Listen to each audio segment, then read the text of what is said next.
Norfolk. That's what Belal, right. Congratulations on the win. All the weight, the hate, the doubt. Tell me what's going through your mind right now. I told you so. I'm just, for me, like I said, the people that I have around me, my team, my coaches, we believed in us. I don't need the world to believe in me. I don't need anybody to believe in me. We don't need applause. We know how good we are. We know what we're capable of doing. And now we're the world champions. All of Palestine was watching. Obviously, it's a very difficult time right now. How much pressure did that put on you?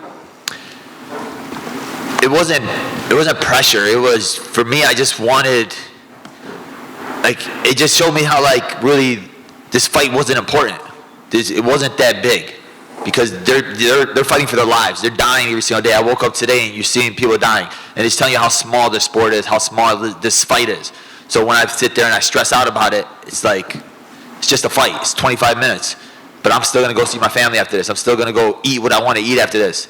They're starving over there. They're dying over there. So for me, if I give them some sort of attention, if I give them a smile on their face for getting this win, if I can make them not think about what the hell they're going through, in those 25 minutes, in this 10 minutes, then I did something right. I did my job. If I get somebody to, bring more attention to them, want to learn more about what's happening over there, it's just about educating. And I'm just hoping that I could use this platform, use my voice, use this title to bring more attention there. And inshallah, one day, Palestine will be free. And when I spoke to you before, you had predicted domination, which a lot of people criticized. For the large part, this was pretty dominant, minus the round that he had your back. Were you surprised with his offensive grappling? No, like I said, I think I'm the best fighter in the world. I know I'm the best fighter in the world. I just had to prove it, and I had to show you guys. We had 3 years to sit there, and I had to sit there and dwell on that thing, that last fight of everybody saying, oh, he would have beat him. He would have won the last other rounds. He would have did this. He would have did that. We didn't even get started that fight. This fight, we got started. This is what we did. We just dominated the champion. We made it look easy. And we did it better than Kobe did, better than Usman did. And, they're national champ wrestlers. They're this, and this. We went to Bogan High School. Shout out to Lou Taylor. And a little bit maybe of a scare, maybe you would say otherwise, but when he reversed position and he cut you open, what was going through your mind in that? I was stupid. It was just literally mind lapse. I was trying to switch to the mount, and then he ended up turning it real fast, and he had a good elbow. But, yeah, can never let that happen again. And one last one from me. I don't know if you saw Shavkat Rahmanov tweeted. He basically called you out. It was respectful. He said, you promised that you would defend your title against me. Would you be interested in defending against Shavkat first? Yeah, of course. I mean, I've literally never turned down a fight. I never backed down from anybody. I've had so many people turn down fights against me. So now I'm at the top. I'm the man. And for me, now cementing my legacy as the best welterweight to ever do it. I'm not going to sit there and call out these random guys and everything, who's next in line, who's the best in line. And I'm going to show you what I am, what I could do. They thought Leon could walk through me. Now I'm going to walk through all these other guys. Well, in front right here. Kind of going off of that, what do you want your reign to look like? Do you want just to fill up the rubies? Do you want to be double champ? What do you want your title reign to look like? I want to be considered the best welterweight to ever do it. People laughed at it when I said it the other day, and they were like, oh, he said he compared himself to GSP. Ha ha, what an idiot. But now look where I am. Look at the guys I have in my resume. Leon beat Usman twice, and Usman was right underneath GSP. I beat Wonderboy, Gilbert Burns, Luque, Damian Maia. All these guys are huge names. People are going to keep disrespecting me, but we just keep winning. Did you say anything to Leon after the fight? Because he gave you credit at the end because, he had a good game plan and everything. Did you guys speak at all? I know there was a lot of issues between you two leading up to this. No, I mean, you always get respect after a fight, going through a battle, right?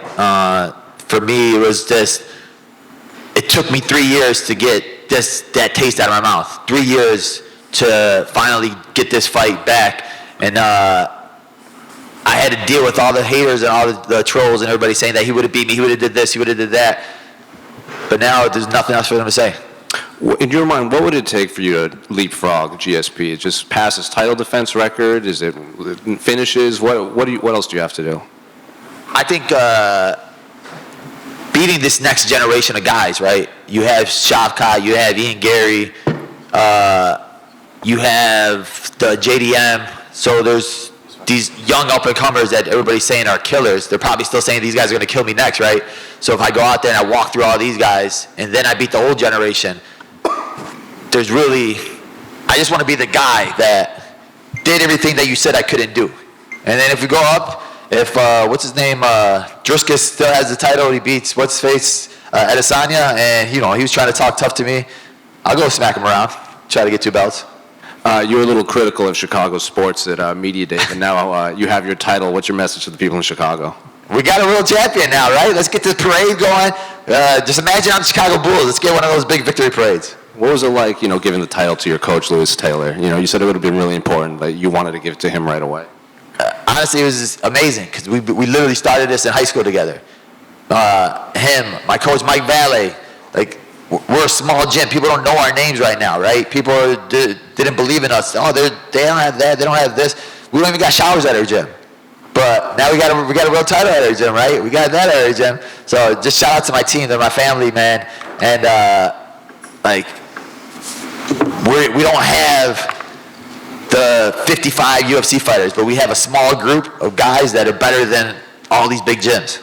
And the last one for me on this fight specifically, obviously the jab played a major factor in this, facing the southpaw. Was that the game plan coming in, or just kind of find out right away that you could rely on this throughout the fight? Man, you heard my coach Horacio talking about I got that Canelo boxing, right? And they said, oh, you don't got boxing. Well, you saw that jab. It was smacking him the whole time. Belal, it took you 3 years to get that rematch with Leon. Would you be willing to do what he did and didn't do and give him a rematch straight away? Yeah, I'll give him a rematch in 3 years. Let him work his way back up. I think it was a dominant fight. There was really no need for a rematch, and I don't think he had that long reign of a champion where he's entitled to a rematch.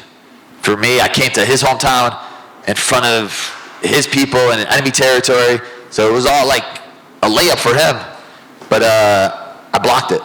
And you touched on it there, coming to enemy territory. How nice was it to, absorb those boos, but then silence everybody? I just want to find that little kid with the red hair that gave me the middle finger. I was like, bro, look at me now. Look at me now. The kid, man, leave him alone. Bro, I was trying to give him a fist pound on the stage, and he just you suck. And I didn't see that. Fair enough. Right? Yeah, I was like, bro, what the heck? Thanks, Belal. Belal, you're now the first UFC champion from Palestine in history of UFC. How does that sound? It's surreal. It's amazing. Now, there's nobody that could ever take that away from Palestine. This flag's going to have a title next to their name. The colors are going to have a title next to their name, and those people will live in history forever with a real champion. And especially now, in this time of need, we got a victory when they need it most. You've sort of teed up, or you've welcomed all challenges anyway. Obviously, Shavkat Rakhmonov is the fight that a lot of people, or the fighter that a lot of people think is next up in this division. How do you think a fight between you two plays out? I think we go into every fight differently, right? And we have a strategy for every fighter. And I think we're the best team at breaking down guys. My last 2 fights, Gilbert Burns and Sean Brady, I didn't shoot 1 takedown. This fight, I outstruck Leon and I took him down whenever I wanted to. We're going to have the same thing for Shavkat. We're going to have the same thing for Usman. We're going to have the same thing for all these guys. I don't think there's anybody in the division where I look at it and I think, dang, that's a scary fight.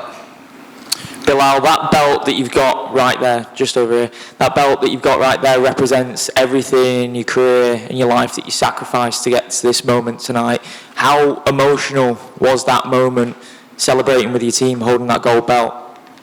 It was like a sense of relief, right? Because I'm sitting there this whole week and I'm like, if I lose this fight, they're going to be like, oh, he sucked. They should never give him the title fight.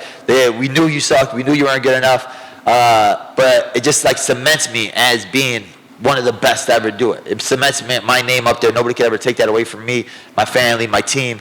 We got a title now. I have the gold next to my name. And I'm just going to continue beating everybody they put in front of me. You said that hatred was fueling you throughout fight week and the build-up to this fight. Did hatred fuel you tonight? Did you feel that when you're in there, or were you feeling cool, calm, and collected in there? Honestly, this was the calmest I ever felt. We were just in the back, we were joking around, fooling around, and it's that's what I love about my team. We're a family, we're brothers. So we all understand that the best part about it is like we don't take it too serious. We know what the job is. We know how to get the job done, but we're not sitting there like tense. Like we're all just chilling back there, having fun, listening to music, and that's the best. When I'm feeling like that, that's when I fight the best. Is the feeling towards Leon still the same? And I know you felt like you were avoided for a long time when you felt you rightfully deserved the title shot. Is your outlook now as a champion to be a champion that gives all challengers a shot at the belt who are worthy in your eyes? Yeah, 100%. For me, it's like I had to beg Dana White in for the opportunity. He promised me I would get it, and he stuck to his word. He gave me this opportunity now, so for me now, it's showing the UFC, showing Dana White and all of them that I could be the best champion you have, the champion that fights all these guys. I want to be a champion like the reign of Volkanovski and Adesanya, where they looked at the next guy in line, all right, let me beat this guy, let me beat this guy. Like, we never ducked anybody, we're never ducking anybody, and point them out. Do you welcome those bad blood rivalries in the future? Because that definitely captured the imagination of the fans this week. It's what sells. Did you enjoy that back and forth verbally with Leon, or did you find it quite draining? No, I love that. Like, I'd rather have it that way. I'd rather fight that way. Just because I'm like, I like trash talking. I like going back and forth with somebody. If I dislike you, it makes me fight better. It makes me wake up and want to go that harder. He pushed me to my limits. This is the best I've ever felt, the hardest I ever worked, because I knew I had to back up the talk. I knew I couldn't just go out there and I couldn't lose this fight because of that. Because I knew they were like, oh, all that trash talking, you lost. All that trash talking, this. So for me, it was like, we got to work the hardest we ever worked. Belal, down here to your left. Hi, just a couple of quick ones. Becoming a champion is obviously a career goal, a life achievement. How's this going to change you now that you've actually reached that goal? It's not going to change me. It's going to, more so, I just hope it just gives my coaches and my team the respect they deserve, because I know I'm working with the best team and the best coaches in the world. So it's just for them getting their name out there now. They're not the loudest, right? The people really don't know who they are because they don't like to get flashy and do all this stuff. But now people are going to start wondering, what are they doing in Chicago? Wait, let's go visit. Maybe there's something going on out there we don't know about. And we actually have a shared friend by the name of Cody Merrow. Oh. And I'm sure he'll be slightly concerned that you're going to big time him now and you know, remember the show isn't going to carry on. Can we know that's going to carry on? It's going to be Remember the Champ or something from now on? What's it going to be? Remember the show will still be playing. We're going hard. We took off because of the camp was going on, but me, Jason and Cody Merrow, we're going to the end. Hopefully we get more ratings now that we got a title on it. What's up, man? Belal, right here. Leon Edwards referred to you as a stepping stone towards his goals. He was looking past you a little bit. Did that just motivate you, hearing what he was saying on fight week? He was scoffing at you at the press conference. I stepped on him. So we're nobody's stepping stone. I told you how good I was. I told you that he was avoiding me for those 3 years for a reason. We went out there and you showed you why. There's nobody that's going to sit there and step over me. And how amazing was it to win the UFC title with your father in attendance? It was amazing. Like, to, you know, my sister and all of us he's been to one fight in my whole career. Before the UFC, everything, like, this is so for him to come all the way out here and watch it, it's amazing, because now he can sit there and go to the gym and tell all of his friends, carry the belt over there, and you know, show off a little bit. Well, congratulations, Belal. Thank you, brother. Appreciate you. Thank you, guys.